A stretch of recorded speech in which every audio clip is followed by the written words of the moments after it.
I'm Doug, and welcome to another Helix Stadium Quick Tip. This time around, we're talking about how to manage DSP-hungry blocks by leveraging the two paths inside Helix Stadium. And in case you didn't know, each of those paths is powered by its own independent processor. So by load balancing your DSP-hungry blocks between those two paths, you're able to create a preset like the one that I've done for this video. If I put everything in this preset across one path, I would have run out of resources.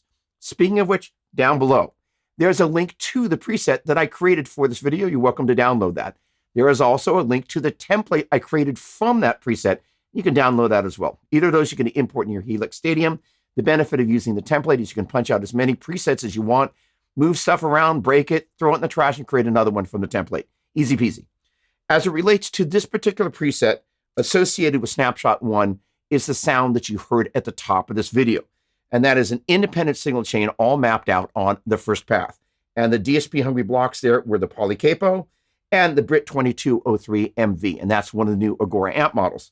In a moment, you're going to hear a demo for what I've associated with Snapshot 2. And all that stuff is mapped to the second path. And the two DSP-hungry blocks there are the two instances of the Essex TB30cc. That is basically the new AC30 Agora amp model that's in there. And they flip and sound great. One of those I'm using the normal channel. The other I'm using the top boost channel. I've mixed them together to come up with this sound. Let's take a listen, and after which, we're going to jump into the deep editor.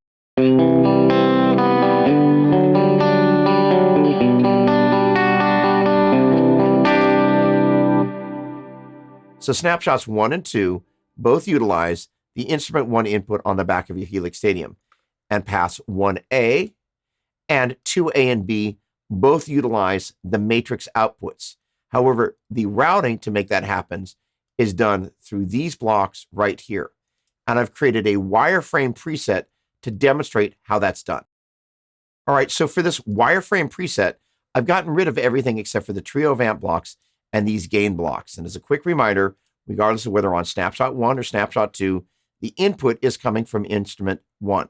Then it travels here to this split Y, where the signal's going to pass to path 1A and 1B. Those are both stereo paths, by the way. All right, the heavy lifting is really happening with these two gain blocks. For Snapshot 1, as I mentioned a moment ago, the output is coming out of this output 1A. And so when I'm wanting that signal to flow through there, I'm going to bypass this block. And in turn, the gain block that's on path 1B, I've engaged, but I've turned the gain to 0.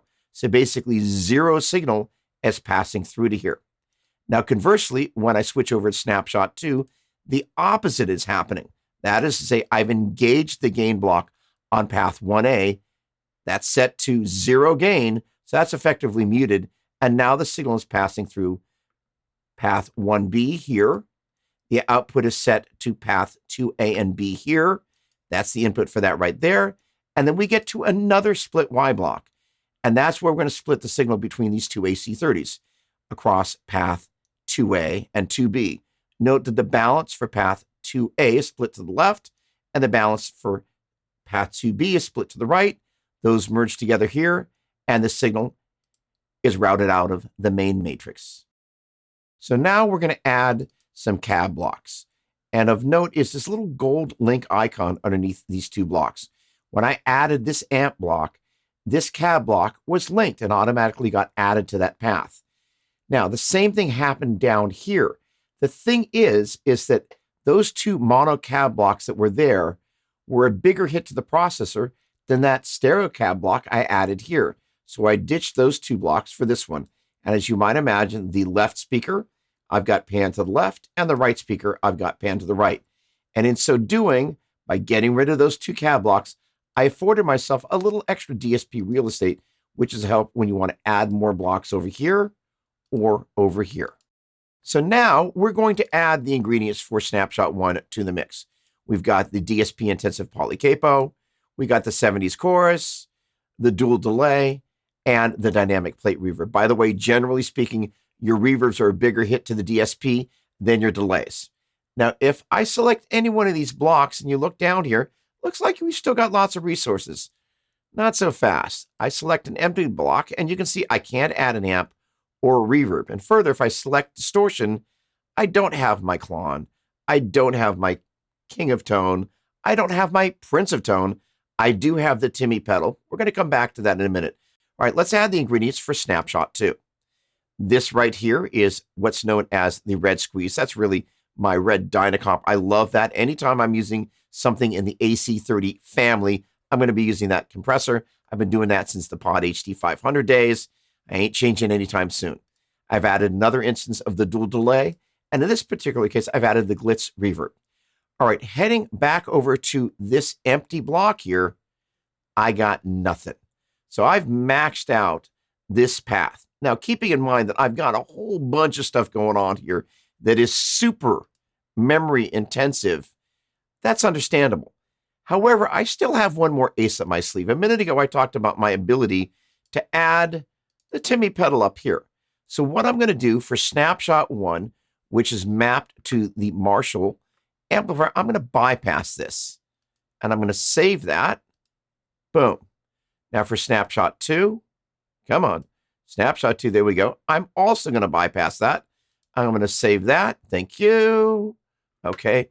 Then for Snapshot 3, it's on, and I'm going to save that. So now what I've done is as I move from Snapshot 1, Timmy's off.